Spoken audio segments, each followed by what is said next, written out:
Жақсы, келесі біздің тақырыбымыз ішкі жиын ауаның құрамындағы су деген тақырып. Суреттерге қара, олар не бейнеленген дейді. Бірінші бізде бұлтты күн және бас киім, қар жауады деген сөз, және шортты, көйлек. Бұл деп отырамыз барлығы ауа райына және ауа райында киетін киімдерге байланысты карточкалар. Енді жиындарға қара, оларға атау бер. Екі жиын элементтерінің ортақ қасиеттерін ата. Жақсы. Екеуі бұл бізде А жиыны және В жиыны деп аталады. Екеуінде ортақ нәрсе бұл сандар. Енді екеуінде ортақ сандар бізде 4, 2, 8, 6. Демек, А жиындағы бар сандар Б жиында да бар екен. Қараңыздар, жиындардың элементтерін ата дейді. Жиындардың элементтері деп отырамыз. Мына жердегі А жиындағы қыран, бүркіт, құмай. Б жиында қыран, бүркіт, құмай, бұлбұл, торғай.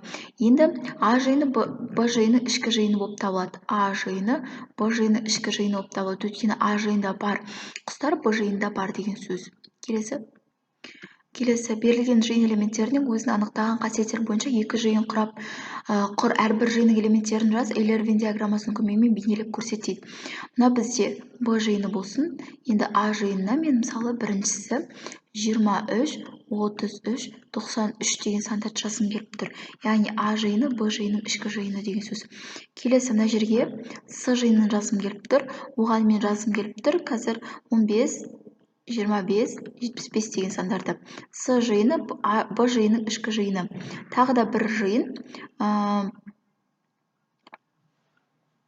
31, 30, 31, 35, 33. 30 немесе 31 деп мен жерге Д жиынын жазғым келіп тұр. Д жиыны Б жиынның ішкі жиыны деген сөз. Келесі жиындар элементтер ортақ қасиеттерін атап. Мысалы, А жиыны бізде мұхиттар. Атлант, Тынық, Үнді деген мұхиттар. А жиыны С жиынның ішкі жиыны. Келесі мынау Жайық, Іле, Ертіс, Шу өзендер. Не өзендер бар, мұхиттар бар. Яғни Б жиыны С жиынның ішкі жиыны болып табылады. А жиыны 3, 15, 17, 20, 27, 30, 32, Б жиыны 15, 27, 32. 15 бар, 27 бар, 32 бар. Яғни Б жиыны А жиынның ішкі жиыны болады. Келесі. С жиыны 10, 12, 13, 20, 22, 26, 30, 32, 37, 40, 42. Енді мен мысалы мына жерде Б жиынын алғым келіп тұр. Оған мен жазамын 12, 22, 32, 42. Яғни Б жиыны С жиынның ішкі жиыны. Келесі А жиынын алғым келіп тұр. 10, 20, 30, 40 деп. Яғни А жиыны С жиынның ішкі жиыны деген сөз. Келесі 7-ші тапсырмада мынау амалдарды орындауымыз керек. 346 қосам 32, 3, 16, 19. Егер қосатын болсам 8, 13, 5, 538 шығады. Келесі мынада 900, 900 3-ке бөлетін болсам 300 шығады. Келесі 807-ден азайтамын 486. Сонда бізде шығады 1, 2, 321.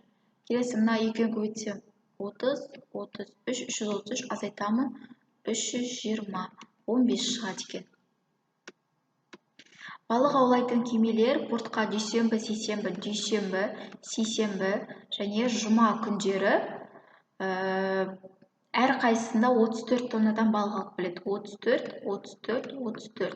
Келесі ал сейсенбі және бейсенбі, сенбі күндері 96 тоннадан. Ал жексенбі күні демалады. Енді бізге бір аптада қанша алып келеді? 34-ті 3-ке көбейтемін, 96-ны 3-ке көбейтемін. 102 қосамын, 18 бір ойда, 27, 28. Енді қосатын болсам 19, 390 тонна алып келеді екен. Келесі әсімші есебі. Қараңдар, үлкен жәшік 25 килограмм және жалпы массасы 100. 125-ке бөлеміз. 4 болады. Келесі кіші жәшік 15. 15-ті 4-ке көбейтемін. 60 болады.